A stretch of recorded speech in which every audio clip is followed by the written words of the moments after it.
Welcome to our channel. వ్యవసాయంలో పోషకాల అసమతుల్యతను ఎలా అధిగమించాలి? వ్యవసాయం యొక్క ఆధునిక ప్రపంచంలో రైతులు నిరంతర సవాలును ఎదుర్కొంటారు. నేలలో పోషక అసమతుల్యత, మట్టి పరీక్ష మరియు మొక్కల కణజాల విశ్లేషణ అనేది రైతులు పోషక స్థాయిలను ఖచ్చితంగా అంచనా వేయడానికి మరియు లోపాలు లేదా మితిమీరిన వాటిని గుర్తించడానికి ఉపయోగించే విలువైన సాధనాలు. ఆకులు పసుపు రంగులోకి మారడం, పండ్ల అభివృద్ధి సరిగా జరగకపోవడం మరియు తెగుళ్లు పెరగడం వంటివి మీ మట్టిలో ఏదో తప్పుగా ఉన్నాయని సూచించే కొన్ని సూచికలు.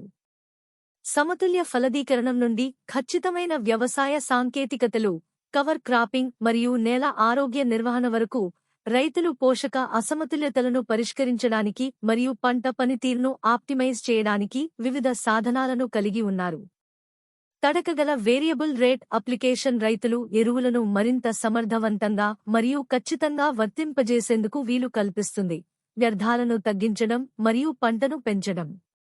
నేల ఆరోగ్యం మరియు పంటను మెరుగుపరచడంలో కవర్ క్రాపింగ్ మరియు పంట భ్రమణం కీలక పాత్ర పోషిస్తాయి.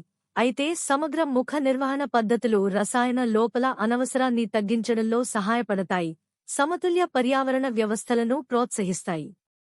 ఈ వ్యూహాలను అమలు చేయడం ద్వారా మరియు నీటిపారుదలాధారిత స్థిరమైన వ్యవసాయ పద్ధతులు ఉపయోగించడం ద్వారా రైతులు నేటి నుండి అంతకు మించి ఆరోగ్యకరమైన మొక్కలు, అధిక దిగుబడులు మరియు స్థిరమైన వ్యవసాయ భవిష్యత్తును నిర్ధారించగలరు.